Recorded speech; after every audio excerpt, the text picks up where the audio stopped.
Hello and welcome to a new video. Today we're gonna take a look at Shadow Regigas in the Great League. This Pokemon is now eligible for the Great League thanks to being caught at level 8, I think, from Giovanni. So today we're gonna take a look at this Pokemon and we're going to have, of course, some friendly battles as the Great League is not available. And they ask people to run the most amount of spice that they can run. Of course, we have having our Deoxys here. Basically, I just wanted to use it to troll opponents thinking that I'm not running spice. But of course, if you take a look at my backline with Shadow Regigas, which I actually thought would be a rank 1. It turns out it would be a rank 1 for the Little Cup, but not for the Great League apparently, so that's kind of nice. Going to be very interesting here in the back as well, as it got buffed with Aerial Ace. Now I'm able to use this Pokemon as we now can get rid of Frustration. But also, of course, Regigigas in the back is going to be an insane Pokemon to use. This Pokemon is not good at all. Like, don't expect anything too crazy up this Pokemon.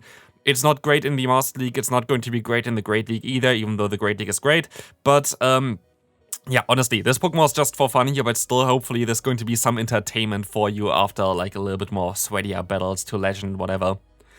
Let's move on into the second game. We're going to encounter Dedenne in the lead. We're going to be able to go ahead and go for a Psycho Boost first, which is going to be our best move to hit them with. And if they're going to let this move go through, we're going to be able to go for some Shadow Claws afterwards with our Regigigas most likely, but I'm waiting still until the opponent throws a charge move, as our Deoxys is our best sponge basically for any kind of damage, as our backline is just insanely squishy. We can go ahead and go for an Aerial Ace to get the shield from the opponent, as I'm going to use a shield here, try to hope that they're gonna go for the player off, which they don't go for, and then you're going to now see the Hakoma O swapping in, which we can now retaliate with an Aerial Ace, which going to do a ton of damage against the opponent, but they still can go ahead and go for even the Dragon Claw is going to be enough here anyway, so it's gonna be the Dragon Claw as well. But we have Hidden Power Dragon on our Regigigas, which is not ideal. Like, if you would get this Pokemon, I guess something like Hidden Power Ice is most likely the best one that you can go for. Basically, something like Gligar might go down from it, but otherwise, again, this Pokemon is not going to be good no matter what kind of Hidden Power you're gonna get on this. Even though I feel like Hidden Power would be a cool move to get buffed in the future, but maybe they don't do it just to balance some certain Pokemon out. For example, like the Regigigas here, but we're gonna lose this next game as well. Next game coming up, this player actually really got the assignment right here by using some spice. Interesting enough there that we're of course going to see the Berserker's pre-evolution as an XL Pokemon or whatever, and then a Palmo, which is also XL, which is kind of wild. But this is a Regigigas showcase, so the obvious play would be to just let this move go through, farm them down with Regigigas and have way more energy, way better solution in general for this kind of scenario here. But we are not here for that, we are here for the Regigigas, so we're going to go ahead and go for the Thunder immediately. As the opponent going to have a Regielec in their back, of course it's going to be resisted, but the opponent decides to shield it up anyway, so we're going to be able to now go ahead and go into our Deoxys, which going to try to use this here as a sponge, basically now the Regigigas, which you're going to be able to do here as the Thunder is going to one-shot us. I thought that they would not get to a Thunder immediately in time, but they do, which is kind of awkward for us now, as they're going to do so much damage. And if I just went straight for my charge move, I'm fairly certain I would have been able to win this game, but like this, I'm sadly not going to be able to, as the opponent now has their Meowth in the back, farming it down, and we're going to lose this one here. The next one coming up now, let's see what they're going to run. They're going to run the Electrike. What is this? The Electrike, it's called. That's cool. The middle evolution, basically, of the Electros line there, which is kind of cool and kind of spicy. I know that they could learn Crunch, but I think they also have some other options, but they might learn Crunch, of course. But here we're going to now see a Shadow Shelgon in the back, which is also a Pokemon that you rarely see. Having access to Dragon Breath is, of course, always kind of nice, plus Twister, plus Flamethrower. Actually, a Pokemon that might be just one charge move away from being decent. There's definitely going to be a video towards that kind of topic as well, I think, in the near future, where I'm going to take a look at Pokemon that are going to be fairly decent in the near future if they just get one different move or whatever. But here we're going to now encounter the Ponyta swapping in, where we can still go ahead and go for the Psycho Boost. It's a pure Psychic type, which is really good for me, because if it would be also Fairy typing, our fast move would be resisted here. I just had to let this move go through, which was a huge mistake, and honestly, because now the opponent could go ahead and go for 2 Body Slams, I thought, but they don't learn Body Slam, I forgot about it. So I basically expected the opponent to have Body Slam in the first place, that's why I didn't shield. But we can now move on to the next game where we're going to have a Scizor in the lead, which is going to be a little bit awkward, I would say, as we are going to go ahead and go for the Psycho Boost. That's going to do some decent damage. They can go for the Night Slash, which also does some decent damage. But I kind of want to just get them low so I can farm down with any Pokemon of my ones here, as I'm going to be able to swap out into the Broguiere. They get 2 fast moves in, as they're going to swap out into a Bombirdier. This is also a cool Pokemon that I actually recently built as well. The video towards this Pokemon coming out as well soon, but it's actually not towards this Pokemon, but a completely new series. Going to be actually excited for the new series coming up. Definitely a really cool one when I recorded it, so definitely stay tuned. Most likely somewhere on the weekend. But here we're going to be able to go for a Thunder against the opponent's Bombirdier, knocking them out, Broguiere showing what it can do, as you're going to have the Shiftry in the back. This is actually not too bad for us. We can just go ahead and let the Leaf Blade go through, as I can go for some counter damage here. I wasn't sure if the opponent's Scizor would still get to a move. I think if I did not swap out here, I would have been able to farm down. And this basically kind of decides the matchup here, as I'm forced to let this move go through. They would have been able to farm me down otherwise. But now it just depends if I can go for 2 Psycho Boosts in time. And I think if I maybe timed it a little bit differently, maybe I would have been able to. But like this, they can farm me down and win the game. Moving on to the next one. They actually messaged me afterwards and said, oh, they thought like their team would be spicy, but then they saw my team and then they saw that this was actually spicier. But yeah, like this is the thing as well. I just said that if you can run Spice, please run Spice. Their team is definitely spicy as well. Maybe not as spicy as mine here, but we're going to see the Lucario, which is actually a very decent Pokemon. Honestly, I wish that Lucario would get maybe some kind of different charge move. I don't know, but like the typing is really interesting for the current meta. Of course, it's the same typing as Cobalion, which is kind of interesting. But here, we are going to be able to let the move go through from the opponent's Steelix. Of course, Steelix is not really the biggest spice. Whimsicott is also not really the biggest spice. Whimsicott is a Pokemon that actually hit like people, I think, to like rank 3 on the leaderboards or something. It's kind of quite crazy, to be fair. Very cool core breaker in the current meta, as you break the Lantern plus Medicham core, which is really cool. But here we're going to now see the Seed Bomb coming through, going to get the knockout against us. And there is only really the play here for me to go for the Thunderbolt, trying to get a shield from the opponent, allowing us to maybe go for another Psycho Boost against the opponent as well.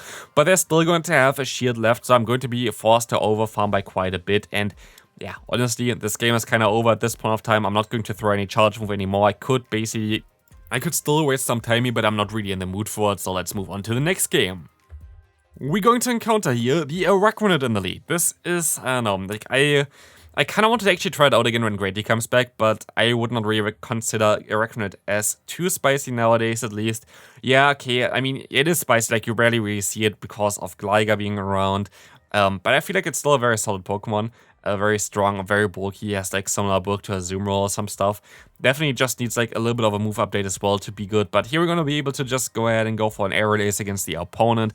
There's going to be, of course, the Alolan Raichu against us as the Aerial Ace is coming through. This is going to do some decent damage, actually, even. Our fast move, of course, does super effective damage, which is kind of nice. But I don't really want to use both of my shields, so I decide to let this move go through. And now I can counter them down with my Deoxys, getting to some energy here. It's going to be nice. As the opponent slows back into the Araquanid, I can go for the Thunderbolt, which is going to do some decent amount of damage against the opponent if they let it go through, which they do, and I can swap out into my Regigigas. This should only be a Bubble Beam, so I should be able to survive that one as well. As you're going to see, the final Pokemon being the Swalot.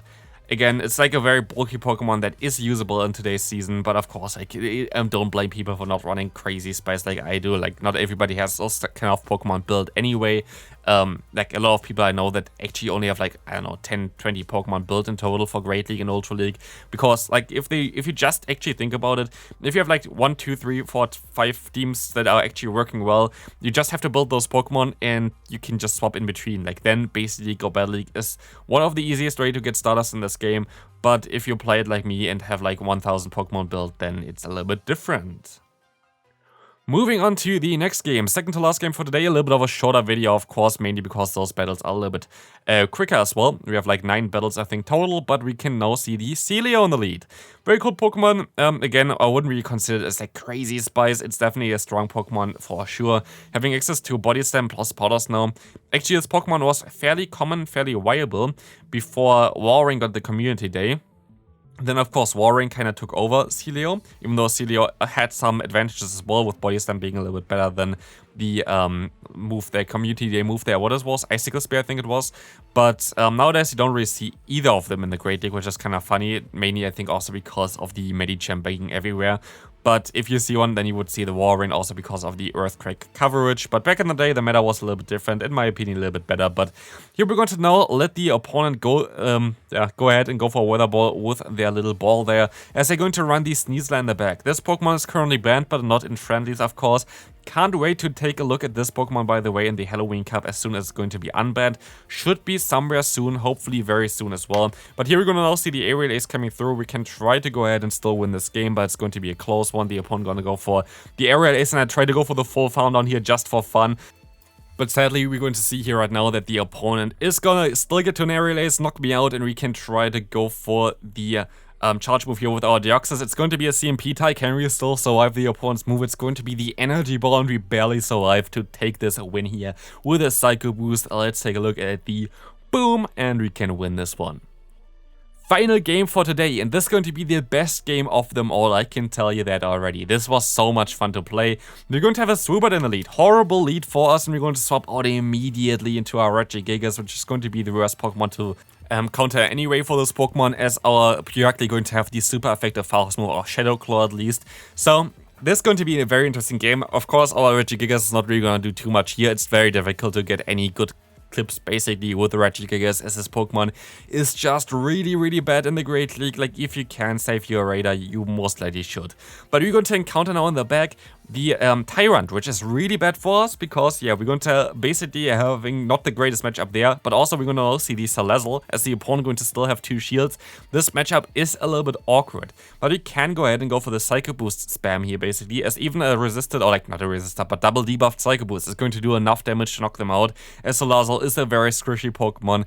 We're going to see here that they are going to use a shield again, but I will be able to now go for another charge move very closely after that, as I can just go for one fast move, allowing the opponent not to get the damage off with the Incinerate, which would do a ton of damage, and I can swap out immediately, as we're gonna see now the Tyrant coming back in, but we can go for the Aerial Ace, which allows us to go for some nice damage here, and we can farm on the entire opponent there, and this is going to be it for this game, and this is also going to be it for the video. Hope you enjoyed this one. If you did, feel free to leave a like. Check out the videos on the screen, which are around Haunter and Gengar, which are both getting some Shadow variants here, so definitely interesting there. Check them out, and I see you then. Bye bye.